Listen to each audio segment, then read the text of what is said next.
Welcome, ladies and gentlemen. This is Austin here with game number 3 of the IPL show match at SXSW. This was, of course, fan voted between WhiteRa and Stephano. If you guys have tuned in, if not, to the first 2 episodes, please use the handy annotations in this video to take you there. WhiteRa took the first game in a nice long macro game, going with the forward fast expand against Stephano's early crackling infestor play. He goes for the pool slightly first, then he went for the expansion, lost to an Archon toilet. That was really the turning point. Both players essentially went for the exact same strategies in the second game. Stephano, he always goes for in this series, he has always gone for the crackling infestor play, and then Broodlords in one game, and the crackling infestors are supported by roaches. So it's kind of like a roachling infestor. And then, late game air tech was in the first game. Second game, Stephano was able to win just off the roachling pressure on the forward fast expand. So, as you can see here, WhiteRa is our red Protoss player spawning at the top left, I would say, of, I believe this is GSL Terminus. When I was loading this particular replay, it did say GSL, and the actual SC2rep.com, where I got this from, said this was Metalopolis. Of course it is not, so I'm a little bit confused. I've been out of touch with the professional scene for a little while, so I'm not exactly the most adept with my maps quite yet, nor with just my win rates and my map win rates and such. So just if you ever see something I've made a mistake on, I'm human, please just let me know, and I'll be more than happy to correct it in future episodes, as I did thinking that this game was in IPL 3, because when I was loading those replays on the loading screen it said IPL 3 Origins. So nonetheless, WhiteRa is again opting for this forge fast expand, just staying stubborn, and Stephano did get the spawning pool first story at around 14, and then immediately following it with the hatchery. So identical strategies for 3 games. You can see that these players have probably rehearsed them hundreds if not thousands of times in practice, and now they're just executing them time and time again, and really where the games are won or lost for each player is in the transitions. So WhiteRa has been recently, in this set at least, going for the forge fast expand and then into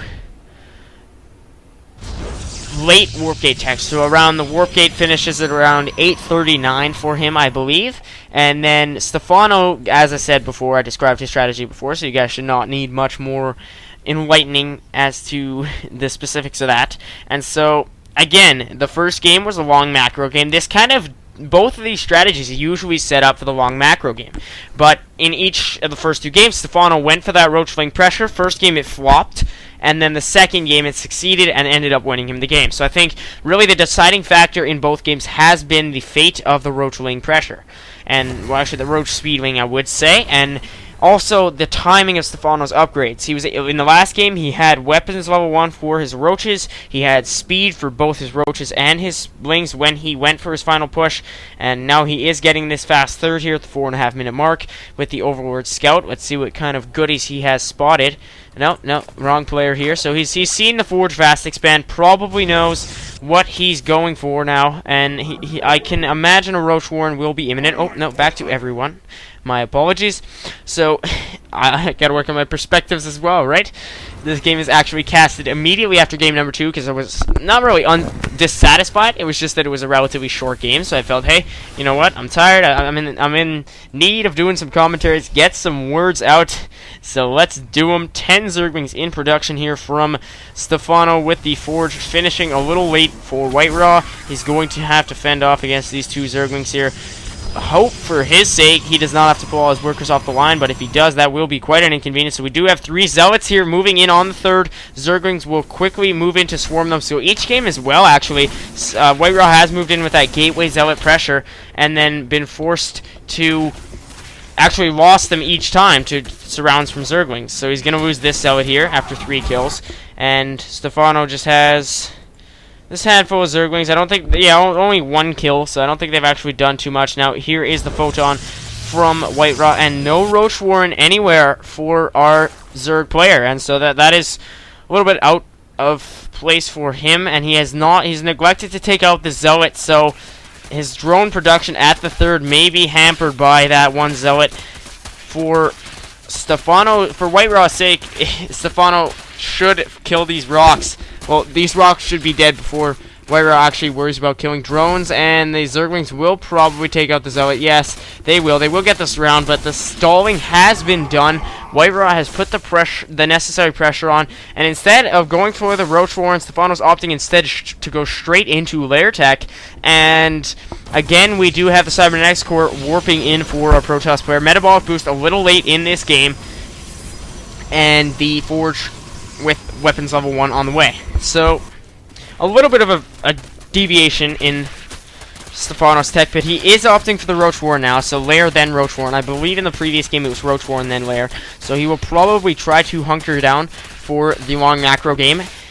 And that will ultimately come down to transitions. Both players know their openers, they've mastered them, they can perform them seamlessly, but it's a matter of whether or not they can actually transition out of them. And I hear a Zealot attacking somewhere. Oh, it's just destructible rocks. I thought he was destroying a pylon or something so he could escape.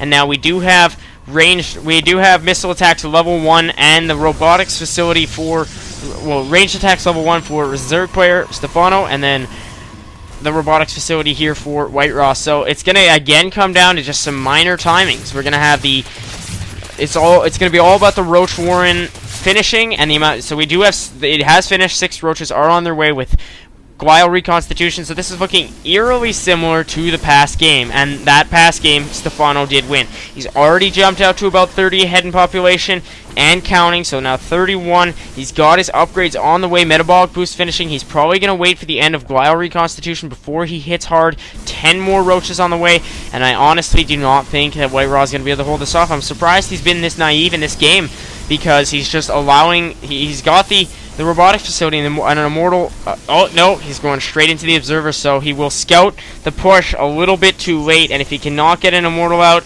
I think things are looking grim for him, as Stephano's just probably going to try to poke a little bit, see what he can do, and realize that his opponent has absolutely nothing to fend off against this pressure. He's actually going to probably try to move in from the side here.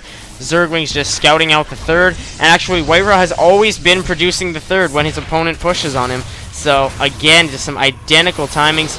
These sentries force fielding off the roaches nicely. WhiteRa desperately warping in photon cannons and his third, but it's just not going to work out for him, and he does have that ever late immortal, so these sentries are just oh so weak, and again, I think WhiteRa is going to fall to the early game pressure. It's just going to be the identical situation as game 2. He's fallen behind now 50 in population. So Stephano it's like an airplane. He's taxiing along the runway. He's keeping up with all the cars and everything. So WhiteRa is pretty much the car driving next to the plane. And then all of a sudden, when we hit that about 8-9 minute mark, Stephano just takes off. He gets his upgrades going. He gets the Roach Warren and Lair Tech. And then WhiteRa just has the sluggish robo facility, not enough units, gets the third and photon cannons at the third with hopes to hold it off. And then boom, Stephano hits, takes the game. Just like game number 2, game number 3 goes to Stephano. So I will see you guys in game number 4. Hopefully, we will not see exactly an identical game. It still was a pleasure to cast for you guys. Keep tuning in as always. This is Austin signing off. Goodbye.